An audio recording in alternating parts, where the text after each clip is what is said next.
ശബരിമലയിൽ സന്ദർശനം നടത്തി ബാലാവകാശ കമ്മീഷൻ കുട്ടികളുടെ ദർശന ക്രമീകരണങ്ങൾ വിലയിരുത്തുന്നതിന്റെ ഭാഗമായിട്ടായിരുന്നു സന്ദർശനം. കുട്ടികൾക്കായി ഒരുക്കിയിട്ടുള്ള സൗകര്യങ്ങളിൽ കമ്മീഷൻ സംതൃപ്തി രേഖപ്പെടുത്തിയിട്ടുണ്ട്. രാവിലെ 10 മണിയോടെയാണ് ബാലാവകാശ commission chairman KV Manoj Kumar, അംഗങ്ങളായ B മോഹൻകുമാർ, KK ഷാജു എന്നിവർ സന്നിധാനത്ത് എത്തിയത്. കുട്ടികൾക്ക് സന്നിധാനത്ത് ഒരുക്കിയിട്ടുള്ള ക്രമീകരണങ്ങൾ വിലയിരുത്തുന്നതിന്റെ ഭാഗമായിട്ടായിരുന്നു സന്ദർശനം. തീർത്ഥാടകരിൽ നിന്നും കാര്യങ്ങൾ ചോദിച്ചു മനസ്സിലാക്കിയ കമ്മീഷൻ ഒരുക്കങ്ങളിൽ സംതൃപ്തി രേഖപ്പെടുത്തി.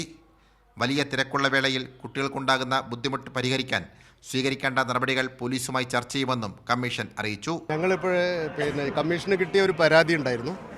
അതിൽ കുട്ടികൾ കൂടുതൽ നേരം ക്യൂവിൽ നിൽക്കേണ്ടി വരികയും കുട്ടികൾക്ക് ഒരുപാട് പ്രയാസങ്ങളുണ്ട് എന്നുള്ള നിലയിലുള്ള ഒരു പരാതി ഉണ്ടായിരുന്നു. അത് പ്രായോഗികമായിട്ട് എന്താണ് അതിൻ്റെ പ്രശ്നമെന്ന് നേരിട്ട് മനസ്സിലാക്കേണ്ടതിൻ്റെ ഭാഗമായിട്ടാണ് ഇത്തരമൊരു സന്ദർശനം നടത്തിയിട്ടുള്ളത്. ഇന്നലെ ഞങ്ങൾ പമ്പയിൽ വൈകുന്നേരം എത്തി. അവിടെയുള്ള അറേഞ്ച്മെൻറ്റ്സ് ഒക്കെ ഞങ്ങൾ ഇന്നലെ മനസ്സിലാക്കിയിരുന്നു. കുട്ടികൾക്ക് കയ്യിൽ ടാഗ് കെട്ടിക്കൊടുക്കുന്നുണ്ട്. അതൊക്കെ കൃത്യമായിട്ട് തന്നെ പോലീസ് ചെയ്യുന്നുണ്ട്. അതിലൊക്കെ ഞങ്ങൾ സാറ്റിസ്ഫൈഡ് ആണ്. മകരവിളക്കിന്റെ ഭാഗമായി സന്നിധാനത്ത് വലിയ തിരക്കാണ് അനുഭവപ്പെടുന്നത്. ബുധനാഴ്ച 90,350 പേരാണ് ദർശനം നടത്തിയത്.